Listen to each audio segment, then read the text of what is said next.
Bilang bahagi ng ating layunin para sa isang makabago at matatag na Santa Rosa, mahalagang patuloy natin isinusulong ang mga programa na nagbibigay ng tamang kaalaman sa disaster preparedness, emergency response at evacuation management po. Mahalagang meron tayong sapat na kaalaman, disiplina at kakayahan kumilos ng mabilis at maayos.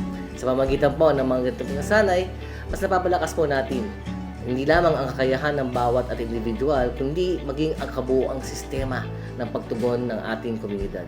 Ang isang lungsod na handa ay isang lungsod na organisado.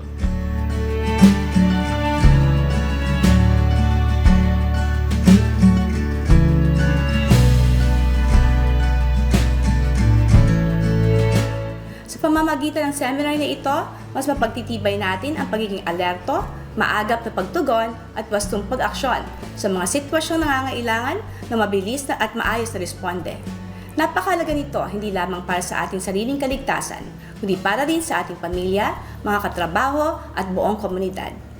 At bilang ina ng lungsod ng Santa Rosa, katulad ng isang ina sa tahanan, isa sa aking pangunahing adhikain ay maniguro at masiguro ang kaligtasan at kapakanan ng bawat pamilyang Santa Rosa.